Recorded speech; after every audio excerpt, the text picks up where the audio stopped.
요한복음 13장 30절에서 35절입니다. 자, 교독하겠습니다. 유다가 그 조각을 받고 곧 나가니 밤이러라.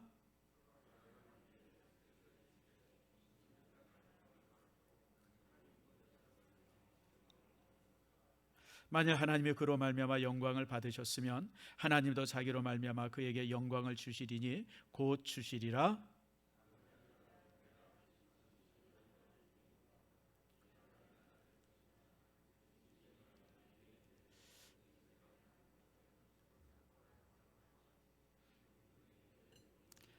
새 계명을 너희에게 주노니 서로 사랑하라. 내가 너희를 사랑한 것 같이 너희도 서로 사랑하라.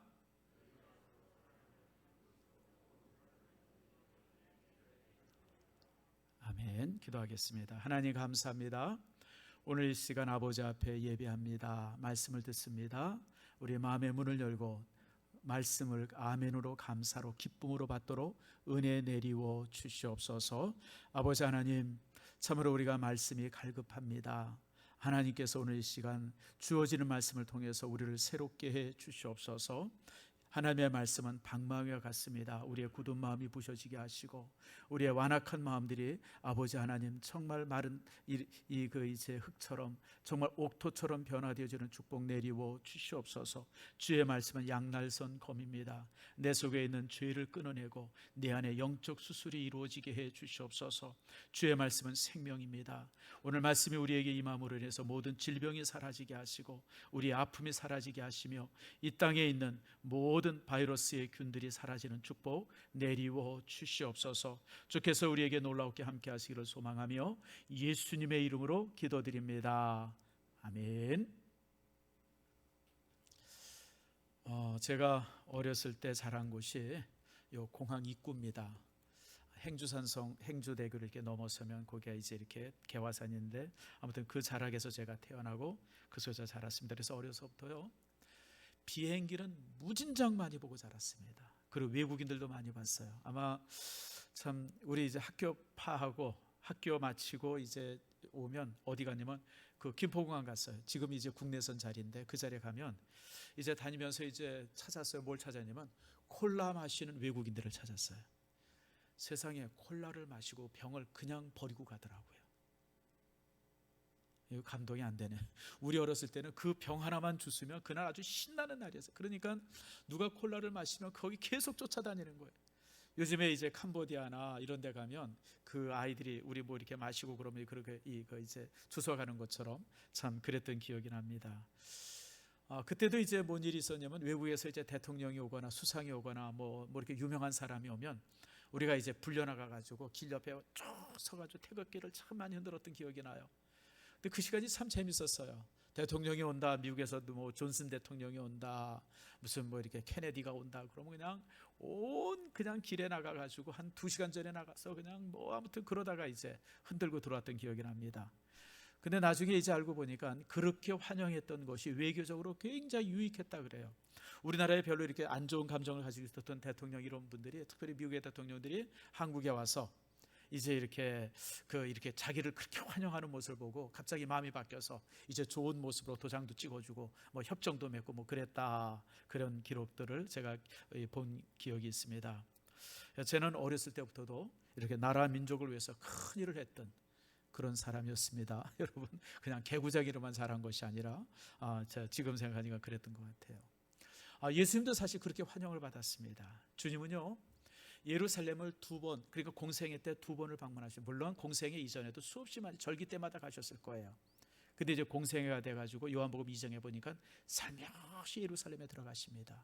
그리고 이제 성전에 들어가 보니까 성전에서 또 난리가 났어요. 그러니까 주님께서 그들을 그냥 아주 책망을 하고 그 노끈으로 채찍을 만들어서 그 성전들에서 장사하는 사람들을 다 내어쫓습니다.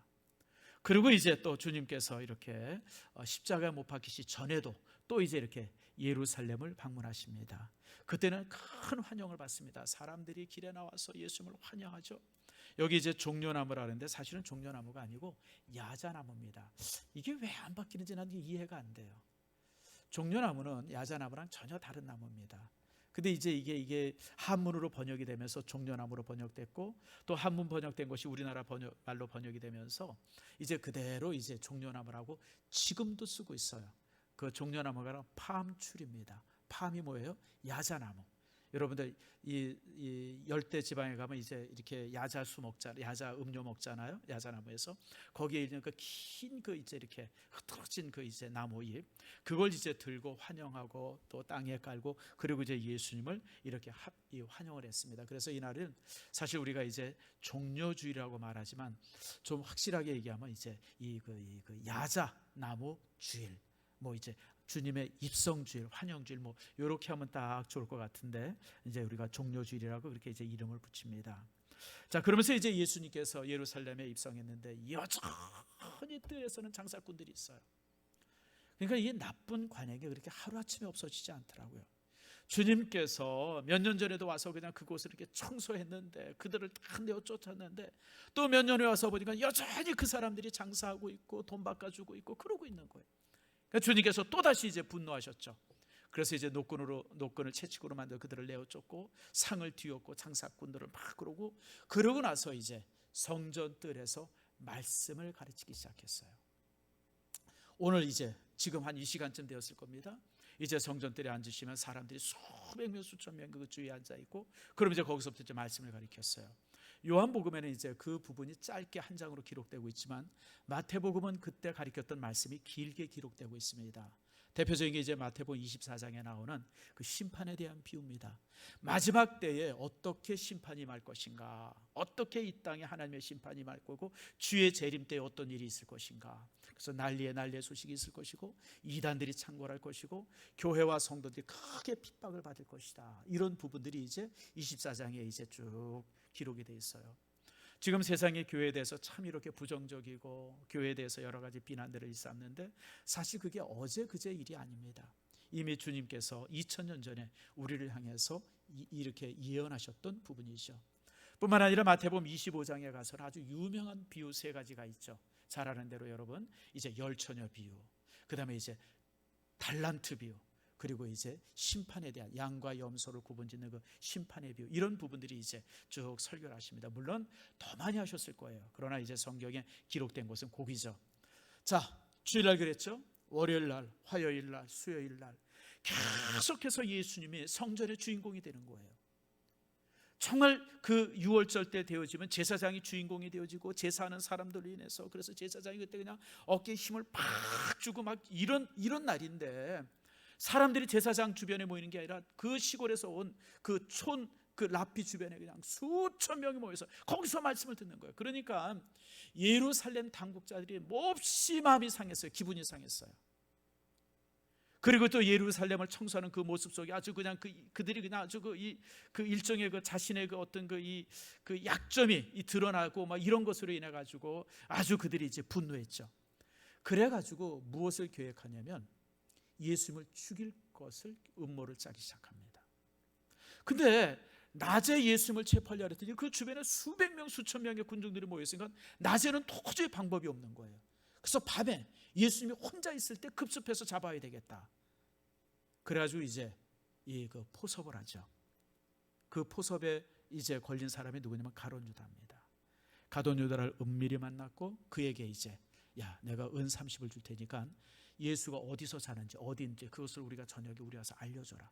그걸 알려주면 내가 은 30을 주겠다. 그 당시 이 은 30의 이 비용은 어느 정도냐면 노예를 한 사람 살 수 있는 돈입니다.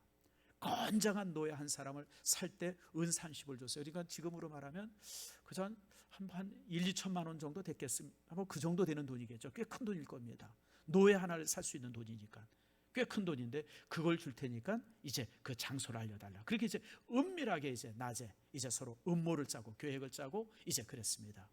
바로 그날 저녁에 예수님께서 이제 성만찬을 모인 겁니다. 그게 언제냐면 이 목요일날 저녁 시간입니다. 자, 바깥에서는 지금 낮에는 이제 음모가 진행되고 있었고요. 그러나 예수님께서는 이제 제자들과 함께 이제 이렇게 성만찬의 시간을 가졌어요. 자, 그런데 성만찬의 시간을 가졌는데 제자들의 발을 씻기지 않습니까? 이 발을 씻긴다고 하는 것은 정결의식입니다. 유대인들은 바깥에 나와 들어오면서 식사할 때는 항상 손을 씻고 발을 씻고 이제 그러면서 이제 식사를 했어요. 그런데 제자들이 막 발을 씻으려고 이러고 그럴 때 예수님께서 타올을 닦아주고 이제 어깨에 두르시더니 내가 씻겨주마. 그리고 제자 한 사람 한 사람의 발을 다 씻겨준 겁니다. 그러니까 제자들이 아이 스승님 이게 무슨 일입니까? 막 그러고 있을 때 아니야, 이렇게 해야 옳으니라. 그러면서 제자들의 발을 다 씻겨줘요. 그리고 이제 제자들과 함께 식탁에 딱 둘러앉습니다. 그 최후의 만찬 그림, 다빈치가 그린 그림에는 이렇게 딱 의자에 앉아서 식사를 하는데요. 사실 유대인들의 식사 방법은 비스듬히 누운 겁니다. 이렇게 비스듬히 누워서 딱 이렇게 누워서 식사를 해요.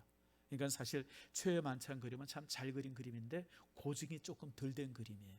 이제 쭉 이제 제자들과 둘러 앉아가지고 이제 이렇게 식사를 하고 있는데 바로 그 자리에 예수님께서 폭탄의 선언을 하십니다. 뭐냐면 너희 중에 하나가 오늘 나를 팔리라 그래요. 너희 중에 하나가. 그러니까 예수님께서 발을 씻겨주시고 또 이제 저녁에 식사를 하기 위해서 이제 제자들이 막 업된 가운데서 막 식사를 하려고 그러는데 주님께서 너희 중에 한 명이 오늘 나를 팔게 될 것이다. 제자들이 화들짝 놀라는 거예요. 아니 예수님 그가 누굽니까? 그가 누굽니까? 막 서로 묻는데 예수님께서 이름을 말하지 않죠. 그러니까 제자들 사이에 막 우왕좌왕하고 누가 팔 것이냐고 막 그러면서 막 그러고 있어요. 근데도 예수님께서 끝까지 이름을 말하지 않습니다. 아셨지만 왜 이름을 말하지 않았을까요? 그것은 가룟 유다의 회개를 기대했던 겁니다. 가룟 유다는 자기가 은밀히 진행해서 아무도 모른다고 생각을 했는데 스승이 하셨구나. 그런 이런 상황이 되지만 스승님 죄송합니다. 내가 잘못했습니다. 뭐 이러고 그럴 줄 알았는데 가룟 유다가 전혀 시치미로 톡 따고 저도 똑같이 예수님 누굽니까? 스승님 누가 감히? 뭐 이러면서 이제 같이 그냥 막 그러고 있었어요. 참 본문의 장면을 보니까 그렇게 되어질 때 사단이 여러분 가룟 유다 안에 들어갑니다. 우린 종종 그런 얘기를 해요. 내가 무슨 잘못하거나 그랬다. 내가 이 사단의 꼼을 받았나 보다. 뭐 그런데 아니에요, 여러분들. 사단은 내가 초청하지 않으면 내 안에 들어오지 않습니다. 내가 성령을 초청하면 성령이 내 안에 들어오고요.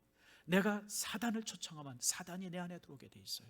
다시 말하면 이 가룟 유다처럼 그 속에 미움이 있고 그 속에 배신이 있고 그 속에 이런 이 죄가 있을 때 회개하지 않는 그런 모습이 있을 때 사단이 그 안에 들어와서 그 마음 속에 들어와서 분탕질을 하는 거예요. 가룟 유다가 그런 상태. 그러고 나서 이제 가룟 유다가 살며시 자리를 뜹니다. 근데 그것만이 끝이 아니죠. 또 하나의 사건이 있었습니다. 그게 36절부터입니다. 이제 36절에 보니까 베드로가 이제 다른 사람들은 다 이러저러해도 나는 목숨을 버리면서까지 예수님을 따르겠습니다. 말해서 혼장담하고 있어요. 그럴 때 예수님께서 뭐라 그래요? 내가 오늘 밤에 다 굴기 전에 나를 3번 부인할 것이다. 38절이 이렇게 말합니다. 여러분, 가룟 유다의 배신, 그 다음에 베드로의 부인을 예언하고 그리고 그 중간에 하신 말씀이 오늘 우리가 읽은 본문의 내용입니다. 사실 여러분 이 순간은 굉장히 침울한 순간이에요. 아픈 순간입니다. 그래서 성경은 이렇게 말합니다. 자, 30절 말씀 우리가 같이 한번 읽읍시다. 시작. 유다가 그 조각을 받고 곧 나가니 따라합시다. 밤이러라. 밤이에요, 밤. 여러분 이 밤이라고 하는 것은 단순히 여러분 이제 해가 져서 어두워졌다고 하는 그런 의미만 말하지 않습니다. 영적으로는 마음 깊이 무거운 어둠이 그들 속에 이렇게 들이닥쳤다라고 하는 거예요. 다시 말하면 이 가룟 유다의 그 배신에 대한 그런 어떤 이 주님의 그 폭탄 선언들, 그리고 이제 가룟 유다가 예수님을 배신하기 위해서 자리를 박차고 도망가는 그 순간, 그 영적으로 깊이 어둡고 막 이렇게 침울하고 막 이런 눌려져 있는 이 순간에 오늘 31절과 32절 말씀에 보니까 예수님께서 더 놀라운 폭탄의 선언하십니다. 그게 바로 뭐냐면 내가 영광을 받을 것이다 라고 하는 거예요. 여러분, 지금 가룟 유다는 예수님을 팔려고 지금 탁 뛰어나갔어요.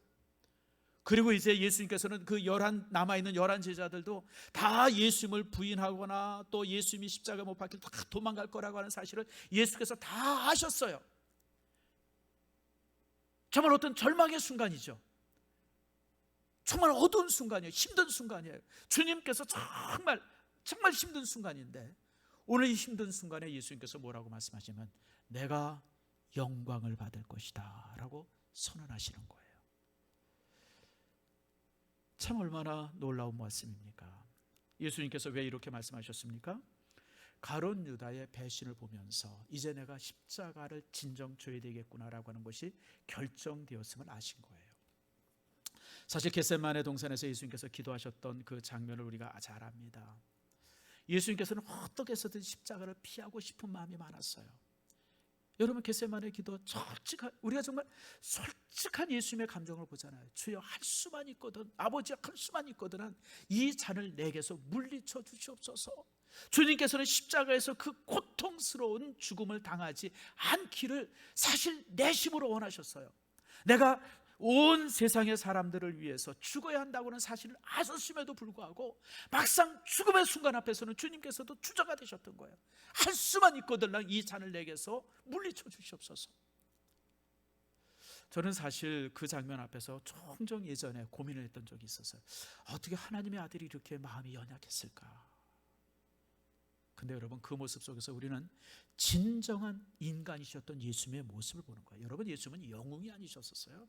무슨 이순신 장군처럼 무슨 알렉산더 대왕처럼 이렇게 뭐 그런 영웅이 아니고 우리와 똑같은 모습의 인간이셨어요. 여러분, 우리가 우한 바이러스 앞에서도 얼마나 우리가 두려움에 떱니까? 어디 다닐 때마다 우리가 마스크 꼭 하고, 우리가 주일날 예배 드릴 때도 이렇게 조심조심 하는 것이 혹시나 그 바이러스가 닥칠까 봐. 근데 여러분, 예수님의 죽음은 그냥의 죽음이 아니에요. 십자가의 죽음이고, 여러분, 말할 수 없는 고통의 죽음이고, 견딜 수 없는 그런 어떤 그 이제 괴로움과 모욕의 죽음이에요. 그런 죽음 앞에서 예수님께서 이렇게 갈등하셨던 것이 정말 저는 충분히 정말 100번 1000번 이해가 돼요. 주님이 그러셨던 거예요. 그런데 이 가룟 유다가 예수님을 배신하기 위해서 탁 뛰어나가는 모습을 보면서 이제는 결정됐구나, 이제는 내가 죽음이구나, 주님께서 그것을 아셨던 거예요. 그래서 주님께서 그 사실을 아시고 나서, 그리고 이제 자신의 죽음이 결정되었다고 하는 사실을 아시고 나서 이제 내가 영광을 받을 것이다 라고 말씀을 하세요. 사랑하는 성도 여러분, 우리는 이 점에서 영광이 무엇인지를 살펴봐야 합니다. 영광은요, 높아지는 게 아니에요. 내가 많이 갖는 것 아니에요. 우리는 보통 많아지고 높아지고 막 이러고 그러면 영광이다 생각하는데, 하나님께서는 한 번도 그것을 영광이라고 말씀해 본 적이 없어요. 사명의 영광의 사명, 예수님의 사명을 십자가에서 죽는 거예요. 그 십자가의 죽음이 자신에게 영광이라고 말하고 있어요. 여러분, 세례 요한이 이렇게 고백합니다. 그는 흥해야 하고 나는 쇠하여야 하리라. 어떻게 생각하면 내 삶이 점점 약해져서 보잘것없어져요. 근데 그게 세례 요한에게 있어서 사명이었기 때문에 그것이 그 삶의 영광이 되어지는 겁니다. 여러분, 사도 바울은 밀레도에서 예배소의 장로들을 쭉 불러다가 그가 이제 눈물을 흘리면서 설교를 하면서 고백했던 내용이 뭡니까? 여러분, 이 복음을 증거하는 일을 마침에 있어서 나는 생명조차도 귀한 것으로 여기지 않는다. 내가 이 복음을 전하다가 결국 죽게 될 텐데 그 죽음이 내 삶의 영광이다, 이렇게 말합니다. 우리는 이 모습 속에서 영광이 무엇인지를 다시 한번 우리가 확인해야 돼요. 영광이란 내가 많이 갖는 것 아니에요. 사람들에게 박수 받는 것 아니에요. 여러분들, 내가 높아지는 것 아니에요. 사람들이 나를 향해서 와 이러는 게 영광이 아니에요. 사명 속에서 내가 죽든지, 사명 속에서 내가 정말 쇠해지든지, 사명 속에서 내가 보잘것없어질 때, 그러나 내가 여전히 사명 안에 있으면 그것이 바로 영광이라고 하는 사실을 기억하세요. 교회가 요즘에 참 많은 어려움을 당하고 있습니다. 참 이 매스컴이나 이런 데서 교회가 예배 드린 것에 대해서 그냥 아무튼 막 이런저런 모습으로 비난을 해요. 여러분, 참 우리가 얼마나 힘들어요. 그런데 여러분, 우리가 예배 드리는 것은 하나님 앞에 사명이에요. 여러분들, 이 성전에서 우리가 하나님 앞에 이렇게 예배하는 것이 우리의 삶의 사명인 거예요. 사람들이 우리를 향해서 조롱을 하든지 우리를 향해서 미워하든지 그런 것과 상관없이 이 모든 것이 우리의 사명이에요. 그래서 우리는 이처럼 함께 모이는 겁니다.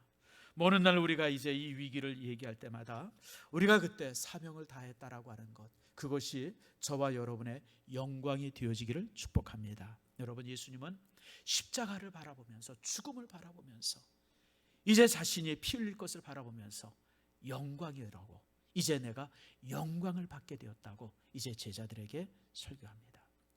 그러면서 이제 주님께서 또 하나의 말씀을 해요. 지금 제자들 사이에 누구야? 누가 스승을 팔 거야? 막 이러고 있을 때 예수님께서 뭐라 그러는지 아세요? 내가 새 계명을 너에게 주겠다. 서로 사랑해라. 주님께서 새 계명을 주시겠다고 말씀을 하세요. 새 계명을. 여러분, 지금 제자들끼리는 갑자기 의심이 그냥 확 찼어요. 누가 스승을 판단 말이야. 그러면서 서로 의심의 눈으로 바라봐요. 베드로일까? 아니면 요한일까? 야고보일까? 바돌로메일까? 누굴까? 시몬일까? 유다일까? 막 이러면서 서로 이제 이렇게 그러고 있는데 예수님께서는 그러지 말고 내가 너희를 사랑하고 같이 너희들이 진심으로 서로 사랑해라. 내가 새 계명을 주겠다. 이렇게 말씀하고 있습니다. 참 이 부분이 참 귀한 거예요. 여러분, 성도들은 지금 이제 여러 가지로 의심하고 있는데 주님께서 그거 다 일소시키고 사랑해. 그럼 돼. 그러면서 새 계명을 말씀합니다. 여러분, 이 새 계명이라고 하는 것은 예수님께서 11번째 계명을 주시겠다고 하는 게 아니에요. 이미 십계명 자체가 여러분 사랑인 것은 너무 잘 압니다. 십계명 자체가 하나님 사랑하고 이웃 사랑하려는 것 아닙니까? 그래서 주님께서는 새 계명을 주겠다고 말씀한 것은 11번째 계명을 주는 것이 아니라 너희들에게 과거에 너희들이 계명을 가졌던 그 자세가 아니라 새로운 모습으로 이 사랑의 계명을 너희들이 가져야 된다라고 하는 것을 말씀하고 있어요. 사실 예수님께서 말씀하신 사랑과 그 이전의 사랑은 본질적으로 달라요. 구약의 사랑은요, 구약시대 때 율법 속에 있었던 사람의 사랑은요, 내가 구원받기 위해서 갖는 사랑이에요. 구원받기 위해서. 내가 선을 행하는데 구원받기 위해서, 내가 이렇게 사랑을 베푸는데 하나님의 사랑을 받기 위해서, 은혜를 받기 위해서, 그래서 뭔가 이렇게 얻기 위해서 되어지는 사랑이 구약시대의 사랑인데, 예수님의 사랑은 사랑받았기 때문에 하는 사랑이에요. 내가 구원받았기 때문에, 하나님의 은혜를 받았기 때문에, 주님께서 나를 자기의 백성 삼아 주셨기 때문에 하는 사랑, 똑같은 사랑인데 여러분 본질적으로 다른 사랑이에요. 본질적으로. 그래서 주님께서는 그 사랑을 말씀하면서 내가 너희를 사랑한 것 같이 서로 사랑하라고 우리에게 말씀합니다. 특별히 우리는 이 말씀 속에서 우리 믿음의 사람들이 가져야 될 사랑에 대한 새로운 가치를 발견하게 되어져요. 여러분, 예수님께서는요, 자신을 따르는 사람들을 향해서 성도라고 말한 적이 한 번도 없어요. 자신을 따르는 무리를 향해서 신자라고 말한 적도 없습니다. 교인이라고 말한 적도 한 번도 없어요. 예수님은 자신을 따르는 무리를 향해서 딱 한 단어만 쓰셨어요. 그게 뭐냐면 제자입니다. 제자. 제자라는 말만 주님이 사용하셨어요. 제자. 제자라는 게 뭡니까? 스승을 따르는 자 아니에요. 스승을 따르는 자가 제자예요. 그러니까 예수님께서 제자들을 향해서 내가 너희를 사랑한 것처럼 너희들도 내가 사랑한 것 같이 서로 사랑해라. 다시 말하면 진정한 제자가 되려는 거예요. 그러면 이 진정한 제자가 되려는 사랑은 어떤 사랑인가? 첫 번째가 끝까지 되어지는 사랑이에요. 요한복음 13장 1절에 있는 말씀입니다. 자, 13장 1절 말씀 한번 볼까요? 예수님께서 이렇게 말합니다. 유월절 전에 이제 예수님께서 이제 이렇게 제자들을 향해서 이제 하신 말, 이렇게 갖는 마음을 말씀하는데, 세상에 있는 자기 사람들을 사랑하되 끝까지 사랑하시니라. 주님의 사랑은 끝까지 되어지는 사랑이에요. 옛날에 한 20년쯤 된 것 같아요. 영화 한 편이 있었습니다. 우리나라 박하사탕이라는 영화, 혹시 여러분 기억나십니까? 그 영화에 보면 그 남자 배우가 누군데 그 친구가 그래요. 야, 사랑이 어떻게 변하냐? 그 자기 이제 이 여자 사랑하는 대상을 향해서 사랑이 어떻게 변하냐? 막 이러면서 이제 절규하는 그 대사가 기억이 납니다. 하도 오래돼가지고 저도 이제 제대로 제가 이렇게 여러분들에게 전달하고 있는지 모르겠지만, 근데 여러분, 세상의 사랑들은 끊임없이 바뀌어요. 끊임없이 변화되죠. 이게 잘못된 사랑이죠. 주님의 사랑은, 주님께서 우리에게 말씀하신 사랑은 변하지 않는 사랑이에요. 변하지 않는 사랑. 저는 목사니까 성도들에게 많은 사랑을 받아요. 저 또한 성도들을 참 많이 사랑합니다. 그런데 목사로서 이렇게 25년, 26년을 지내보면서 그 사랑들이 참 진실한 사랑도 있는 반면에 그렇지 않은 것들 종종 경험해요. 왜냐하면 제가 혹시 좀 섭섭하게 했거나 또 이러고 그러면 그냥 하루아침에 사랑이 확 바뀌어요. 섭섭합니다 그러고, 저도 어떨 때는 깜짝 놀라요. 여러분, 솔직하게 얘기합니다. 변하는 사랑은 사랑이 아닙니다. 변하는 사랑은 사랑이 아닙니다. 진짜 사랑은 변하지 않아야 됩니다. 예수님께서 제자들을 사랑할 때에 어떤 상황이 되어져도 끝까지 변치 않는 것처럼 그것이 진짜 사랑이죠. 여러분, 베드로가 예수님을 3번씩 부인했어요. 그런데도 예수님께서는 끝까지 다시 베드로를 찾아가요. 갈릴리 바다 앞까지 끝까지 가서 베드로를 향해서 또 묻습니다. 베드로야, 네가 날 사랑하느냐? 또 묻고 또 묻잖아요. 여러분들, 그게 주님의 사랑이에요. 사랑하는 성도 여러분, 여러분들이 성도를 사랑하거나 또 부부 안에 사랑을 갖거나 또 자식을 사랑하거나 모든 사랑이 있을 때 변치 않기를 축복합니다. 사랑은 변하지 않는 겁니다. 오늘 예수님께서 제자들을 향해서 내가 너희를 사랑한 것 같이라고 하는 이 말씀의 의미를 여러분 정말 기억해야 돼요. 주님의 사랑은 물론 여러 가지 이야기할 수 있어요. 찾아가는 사랑이고 뭐 이런저런 여러 있지만, 주님의 사랑은 변하지 않는 끝까지 되어지는 사랑이었다고 하는 사실을 여러분 기억해야 합니다. 두 번째, 또 이 본문의 말씀 속에서 우리가 또 알 수 있는 것은, 여러분이 이 말씀, 이 문장이 명령문이라는 거예요. 명령문. 그냥 평소문이 아니에요. 의문문도 아니고 무슨 뭐 이렇게 질문도 아니에요. 이거는 명령이에요. 명령. 내가 너희를 사랑한 것처럼 너희도 서로 사랑해라. 명령하고 있어요. 왜냐하면 여러분, 이 사랑이라고 하는 것이 이게 잘못되기가 너무 쉽기 때문에 명령하는 거예요. 사람은 두 가지로 삽니다. 여러분 아세요? 우리의 육신은 먹는 것으로 삽니다. 먹는 것으로. 하루 세 끼 밥 먹잖아요. 여러분 아침 먹었잖아요. 또 이제 예배 마치고 여러분들이 점심 먹을 거잖아요. 이 음식을 먹음으로 우리의 육신이 삽니다. 근데 여러분, 우리의 영혼은 사랑으로 삽니다. 사랑. 여러분들의 영혼은 사랑으로 살아요. 사랑 없이는 우리의 영적인 부분들이 망가져지고 죽습니다. 여러분, 감옥에 가면 제일 무서운 감옥이 뭔지 아세요? 그게 독방입니다. 독방.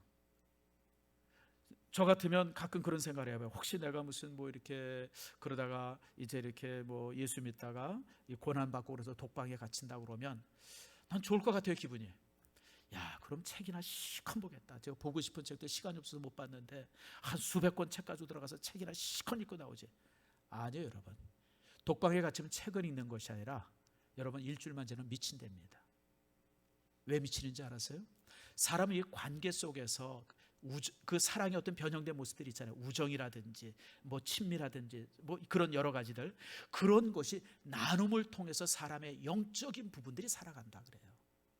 그래서 이 사랑은요, 여러분, 이 사람의 본능입니다. 태어나면서부터 사랑하고 죽는 순간까지 사랑하다 죽는 거예요. 그래서 인간은 두 가지 양식으로 살아요. 하나는 이 그 음식으로 육신이 살지만, 영적으로는 여러분 사랑으로 사는 거예요. 그런데 이 사랑이 잘못된 대상을 찾을 때가 너무 많다는 거예요. 잘못된 대상을 찾아요. 죄를 사랑하고 돈을 사랑하고 명예를 사랑하고 우상을 사랑하고 사랑하지 말아야 될 존재들을 사랑해요. 그래서 주님께서는 내가 너희를 사랑한 것처럼 분명히 말씀한 거예요. 사람을 사랑해야 되고 사랑해야 될 대상자들을 옳게 사랑해야 되는 겁니다. 그리고 또 주님께서 내가 너희를 사랑한다라고 하는 이 사랑은요, 실제적인 거예요. 여러분, 사랑은 감정이 아닙니다. 요즘에 많은 사람들이 결혼도 하지만 이혼도 참 흔하잖아요. 왜 그래요? 사랑이 일순간에 감정을 사랑이라고 생각했던 사람이기 때문에 그래요. 사랑은 감정이 아니에요. 여러분, 베드로가 주님, 다른 사람은 다 배신해도 나는 절대 예수님 배신하지 않을 겁니다. 이 말이 진심이었을까요? 거짓이었을까요? 여러분, 베드로가 예수님 앞에서 호언장담을 해. 예수님, 딴 놈들은 다 도망가도 나는 안 도망갈 겁니다. 베드로가 그렇게 얘기했어요. 이게 거짓일까요? 진심이었을까요? 뻥이었을까요? 진심이었을까요? 뭐 했겠어요, 여러분들? 여러분, 진심이었어요, 여러분들. 베드로는 정말 그럴 수 있었어요. 그러려고 그랬어요. 정말 다른 사람들은 다 도망가도 자기는 죽어도 주님은 안 떠날 거라고 생각을 했어요. 근데 막상 상황이 딱 되어버린 거야. 떠나버린 거예요. 3번씩 부인하고 도망친 거예요. 사랑은 일순간의 감정이 아니에요. 그래서 여러분, 사랑의 본질을 고린도전서 13장에 아주 너무 분명하게 말씀하세요. 사랑은 견디고 참고 또 참아주는 거예요, 여러분들. 그게 사랑이에요. 감정이 아니에요, 여러분들. 일순간에 확 솟아나는 감정을 여러분 사랑이라고 생각했다 그러면 우리는 사랑의 본질을 잘 모르는 거예요. 사랑은 감정이 아니라 참아주는 거고, 견뎌주는 거고, 고통스럽실지라도 마지막까지 견뎌주는 거. 그게 사랑이에요. 그게 사랑. 근데 우린 그걸 잘 못해요. 조그만 마음이 상하거나 그러고 그러면 다 그냥 그럴 때가 얼마나 많은지 몰라요. 우리가 되어지는 수없이 많은 선한 감정들도요, 여러분, 사랑이 없으면 울리는 괭과리에 불과합니다. 무슨 말인지 아시죠? 우리 기독교의 가치 중에서 참 중요한 게 정직이라고 하는 가치예요. 정직.